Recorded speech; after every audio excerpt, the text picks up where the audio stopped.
नमस्कार विद्यार्थी मित्रांनो, आज आपण महाराष्ट्र सहकारी संस्था कायदा 1960 या प्रकरणामधला एक शेवटचा भाग की जो महत्त्वाचा आहे, फरक स्पष्टीकरण करा, तो आपण पाहणार आहोत। यामध्ये यावर्षी तुम्हाला या प्रकरणातील कमी केलेला भाग जो आहे तो फरक स्पष्टीकरणामध्ये ठराव आणि प्रस्ताव यावर आपल्याला प्रश्न विचारला जाणार नाही, कारण तो कमी केलेला भाग आहे। त्याचप्रमाणे भाग आणि कर्जरोखे याच्यावर सुद्धा फरक स्पष्टीकरणाचा क्वेश्चन आपल्याला विचारला जाणार नाही। आणि अजून एक आहे फरक स्पष्टीकरण कार्यक्रम पत्रिका आणि इतिवृत्त, याच्यावर सुद्धा आपल्याला प्रश्न विचारला जाणार नाही।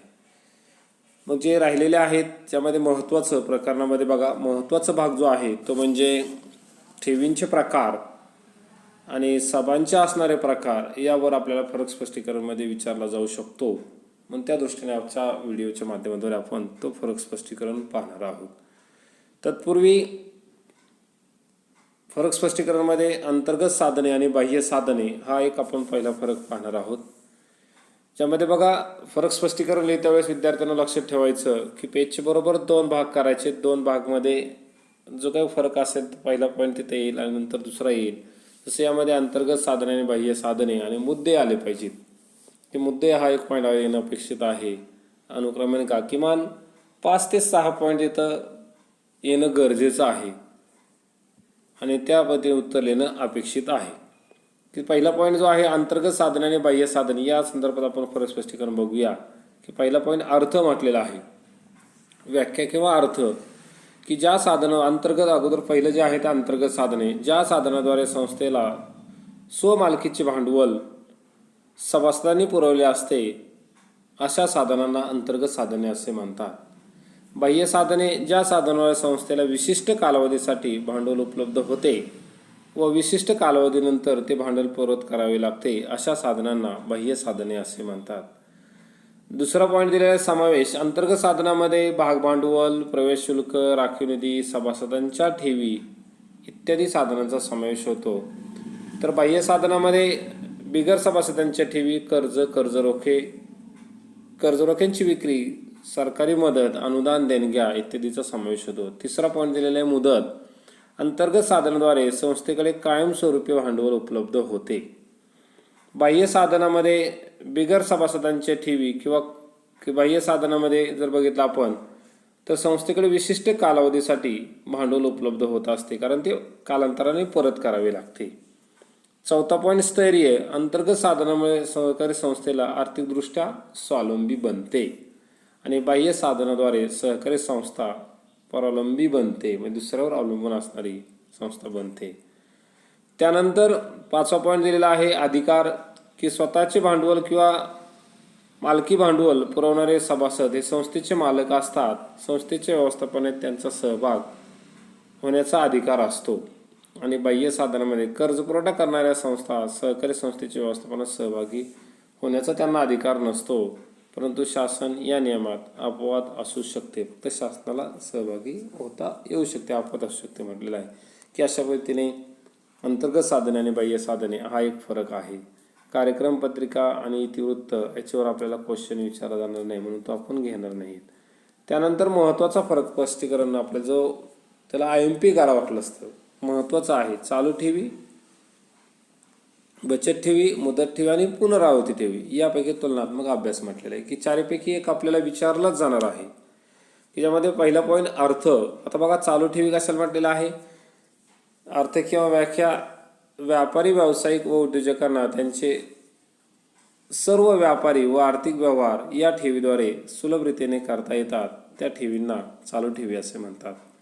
बचत ठेवीमध्ये काय सांगता येईल की मध्यमवर्गीय आणि सर्वसामान्य जनतेला किंवा पगारदार व्यक्तीला बचतीची सवय लागावी व त्यांच्या लहान लहान बचती सुरक्षित राहाव्यात या उद्देशाने बचत ठेवी खाते सुरू करण्यात आलेले असते। मुदत ठेव विशिष्ट रक्कम विशिष्ट कालावधीसाठी निश्चित अशा अटीवर ठेवल्या जाणाऱ्या ठेवींना मुदत ठेव असे म्हणतात। आणि पुनरावृत्ती ठेव की ज्या ठेवी दरमहा विशिष्ट रक्कम विशिष्ट कालावधीसाठी संचित करण्यात येते त्या ठेवींना पुनरावृत्ती आवर्ती किंवा संचित ठेवी असे म्हणतात. दुसरा पॉईंट, खातेदार. आता कोण खातेदार असतात? तर चालू ठेवीमध्ये जो खातेदार आहे तर व्यावसायिक, व्यापारी, उद्योजक इत्यादी खाते उघडत असतात. बचत ठेवीमध्ये सर्वसामान्य व्यक्ती, मध्यमवर्गीय किंवा पगारदार व्यक्ती बचत ठेवी खाते उघडत असतात. मुदत ठेवीमध्ये ज्यांच्याकडे अतिरिक्त रक्कम शिल्लक आहे, दीर्घ कालावधीसाठी गुंतवणूक करू इच्छितात अशा व्यक्ती खाते उघडतात. आणि पुनरावृत्तीमध्ये अल्प उत्पन्न गटातील व्यक्ती तसेच मध्यमवर्गीय व्यक्ती किंवा ज्यांच्या छोट्या छोट्या बचतीमधून मोठी रक्कम उभारण्याची इच्छा असते असे व्यक्ती खाते उघडत असतात. त्यानंतर तिसरा पॉईंट दिलेला आहे बघा, व्यवहार.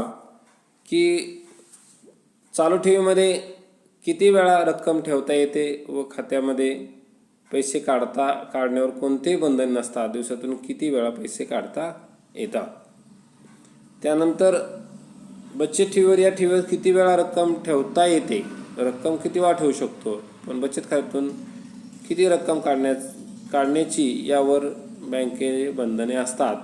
बचत खात्यातून आठवड्यातून 2 वेळा किंवा 3 महिन्यातून जास्तीत जास्त 25 वेळा रक्कम काढता येते. काही बँकांनी हे बंधने शिथिल केलेले आहेत. त्यानंतर नेक्स्ट पुढचं, मुदत ठेव. मुदत ठेव करता वेळेस फक्त एकदाच या ठेवीत रक्कम ठेवता येते.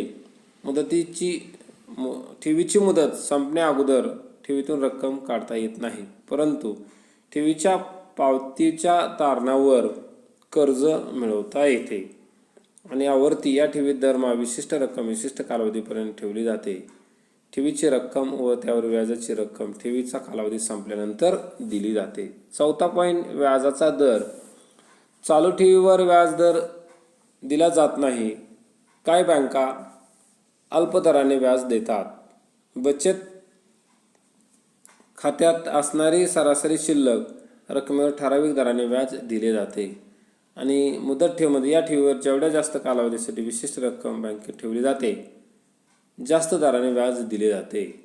या पुनरावृत्तीमध्ये या ठेवीचा व्याजाचा दर हा मुदत ठेवीच्या तुलनेने कमी, परंतु बचत ठेवीच्या अधिक असतो, कारण ठेवीत गुंतवलेली रक्कम ही लहान असते व दरमहा बँकेत ठेवीत जमा केली जाते. पुढचा पॉईंट, पासबुक किंवा पावती. ज्यामध्ये या ठेवीदाराला पैसे भरणा व काढण्याची पुस्तके, पासबुक किंवा दरमहा संगणकीकृत उतारा दिला जातो.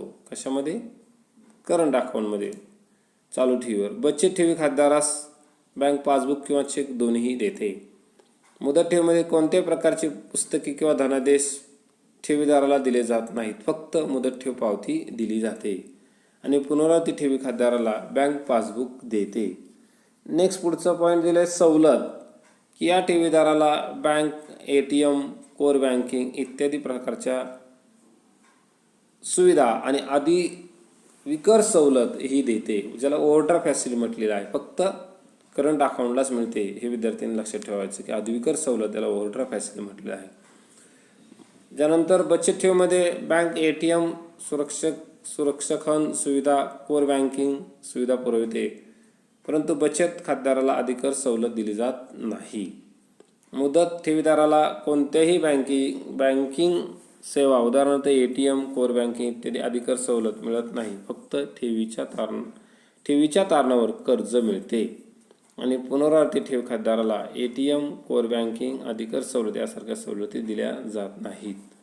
मात्र ठेवी जमा झालेल्या रकमेच्या 90% कर्ज मिळते. अशा पद्धतीने ठेवींचे जे 4 प्रकार आहेत त्यापैकी आपल्या 2वर आपल्याला एक प्रश्न फरक स्पष्टीकरणमध्ये विचारला जाणार आहे, हे लक्षात ठेवा विद्यार्थ्यांना. आणि लास्ट एक फरक स्पष्टीकरण जो आहे की ज्या पहिली सर्वसाधारण सभा, वार्षिक सर्वसभा, विशेष सर्वसभा आणि अंतिम सर्वसाधारण सभा या सभेपैकी एखादा आपल्याला फरक विचारला जाऊ शकतो. मग तो आपण या व्हिडिओच्या माध्यमाद्वारे पाहणार आहोत. की त्यामध्ये तिथेही आता अनुक्रमांक दिलेला आहे. मुद्दे: पहिली सर्वसाधारण सभा, वार्षिक सर्वसाधारण सभा, विशेष सर्वसाधारण सभा आणि शेवटची किंवा अंतिम सर्वसाधारण सभा. तिथेही अर्थ किंवा व्याख्या की पहिली सर्वसभा की महाराष्ट्र सहकारी संस्था कायदा 1960च्या कायदेशीर तरतुदीनुसार सहकारी संस्थेची नोंदणी झाल्यानंतर 3 महिन्याच्या आत जी सभा बोलली जाते तिला पहिली सर्वसाधारण सभा असे म्हणतात. बघा, नोंदणी झाल्यानंतर 3 महिन्याच्या आत जी सभा बोलली जाते त्या सभेला नियामक सभा किंवा पहिली सर्वसाधारण सभा असे म्हणतात. वार्षिक सभेमध्ये आपल्याला काय सांगता येईल, सहकारी संस्थेचे आर्थिक वर्ष संपल्यानंतर 6 महिन्याच्या आत, बघा आता थोडासा बदल केलेला आहे 97 घटना दुरुस्तीमध्ये, आणि त्यामध्ये की सहकारी संस्थेचे आर्थिक वर्ष संपल्यानंतर 6 महिन्याच्या आत जी सभा बोलली जाते तिला वार्षिक सर्वसाधारण सभा असे म्हणतात. विशेष सर्वसाधारण सभा 2 अधिमंडळाच्या सर्वसाधारण सभेच्या मधील काळात घेण्यात येणाऱ्या विशेष प्रसंगी बोलवण्यात येणाऱ्या सभेस विशेष सर्वसाधारण सभा असे म्हणतात. आणि लास्ट अंतिम की सहकारी संस्थेचे विसर्जन केल्यानंतर विसर्जनाची प्रक्रिया पूर्ण झाल्यानंतर जी सभा बोलवली जाते त्या सभेला अंतिम सर्वसाधारण सभा किंवा शेवटची सर्वसाधारण सभा असे म्हणतात. दुसरा पॉईंट, सभा कोण बोलवितात, की सभा कोण बोलवतात. पहिली सभा ही प्रवर्तक बोलवतो. पहिली सर्वसाधारण सभा प्रवर्तक बोलवतात. वार्षिक सभा ही अधिमंडळाची सर्वसाधारण सभा बोलवण्याचा अधिकार सचिवाला असतो, सचिव बोलवतात. आणि विशेष सभा, काही सभासद अधिमंडळाची विशेष सभा बोलवण्याची मागणी करतात. क्वचित प्रसंगी कार्यकारी समिती अथवा निबंधक यांनाही सभा बोलवण्याचा अधिकार असतो. आणि अंतिम सर्वसाधारण सभा, हे लक्षात घ्या विद्यार्थ्यांनो, की अंतिम सर्वसाधारण सभा विलनीय अधिकारी किंवा ऋण परिशोधक अधिकारी बोलवतो. हे लक्षात ठेवायचं की अंतिम सर्वसाधारण सभा विलनीय अधिकारी किंवा ऋण परिशोधक अधिकारी सभा बोलवत असतो. तिसरा पॉईंट, सभेचे आयोजन. ही सभा संस्थेच्या स्थापनेच्या वेळी म्हणजे संस्थेच्या अस्तित्वाच्या काळातच एकदाच बोलवली जाते. कोणती? पहिली सभा. वार्षिक सभा संस्थेचे आर्थिक वर्ष संपल्यानंतर वर्षातून एकदा बोलवली जाते. विशेष सभा ही सभा आवश्यकतेनुसार बोलवली जाते. अंतिम सर्वसाधारण सभा सहकारी संस्थेच्या आयुष्यातील अखेरची सभा असते. संस्था बंद करता वेळेसच ही सभा बोलवली जाते. चौथा पॉईंट, कामकाज म्हटलेला आहे की पहिल्या सर्वसाधारण सभेत नवीन सभासदत्व मंजुरी, अध्यक्षाची निवड करणे, हंगामी कार्यकारी समितीची निवड करणे, नोंदणीपर्यंतच्या खर्चाला व संस्थेच्या पोटनियमांना मंजुरी देणे इत्यादी कामकाज होत असते. वार्षिक सभेमध्ये अहवाल, नफातोटा पत्रक, ताळेबंद पत्रक यांना मंजुरी देणे, लाभांश जाहीर करणे आणि वर्षभराच्या कामकाजाचे मूल्यमापन करणे इत्यादी कामे वार्षिक सर्वसाधारण सभेमध्ये पार पाडले जातात. विशेष सभेमध्ये या सभेत विशेष कामकाज पाहिले जाते की जसं उदाहरणार्थ पोटनियम दुरुस्त करणे, संचालकास संचालक पदावरून काढून टाकणे, संस्थेचे एकत्रीकरण, विसर्जन, विभाजन इत्यादी तातडीची कामे पार पाडण्यासाठी ही सभा बोलवली जाते. आणि अंतिम सर्वसभा, या सभेत संस्थेच्या विसर्जन प्रक्रियेचा आढावा घेतला जातो. संस्थेची मालमत्ता, संस्थेची येणी देणी पूर्ण झाल्यानंतर जर काही रक्कम शिल्लक राहिली असेल तर त्या रकमेचा विनियोग इत्यादी बाबत चर्चा केली जाते. नेक्स्ट पॉईंट, उद्देश. या सभेचा उद्देश काय पुढचं दिलेला आहे. ही उद्देश की सहकारी संस्थेच्या स्थापनेसाठी ही सभा आयोजित केली जाते. वार्षिक सभा सहकारी संस्थेचे धोरणात्मक निर्णय घेण्यासाठी ही सभा बोलली जाते. त्यानंतर विशेष तातडीच्या बाबी संबंधी निर्णय घेण्यासाठी ही सभा आयोजित केली जाते. अंतिम सभा सहकारी संस्थेचे विसर्जन झाल्यानंतर संस्थेची येणी देणे त्याची विल्हेवाट लावण्यासाठी ही सभा बोलवली जाते. आणि लास्ट पॉईंट पुढचा सांगितलेला आहे, महत्त्व की पहिल्या सर्वसाधारण सभा संस्थेचे अस्तित्व निर्माण करत असते. वार्षिक सभा सहकारी संस्थेचे वार्षिक कामकाजाचे मूल्यमापन करणारी सभा असते. त्यानंतर विशेष सभा, अधिमंडळाची विशेष सभा संस्थेतील वैशिष्ट्यपूर्ण घडामोडीसाठी महत्त्वाची असते. आणि लास्टची अंतिम सभा म्हटले, अंतिम सर्वसाधारण सभा संस्थेचे अस्तित्व संपुष्टात आणणारी असते. की अशा पद्धतीने ठेवींचे प्रकार, ठेवी आणि सभेचे प्रकार या दोन अत्यंत महत्त्वाचे आहेत. फरक स्पष्टीकरण या दोन्हीपैकी आपल्याला एक परीक्षेला विचारला जाणार आहे. हे विद्यार्थ्यांना लक्षात घ्यायचं आणि त्या पद्धतीने अभ्यास करा. ओके, नेक्स्ट आपण त्याच्यावर काही स्वाध्याय तुम्हाला आहे तर स्वाध्याय सुद्धा मी देणार आहे. ठीक आहे, गुड डे.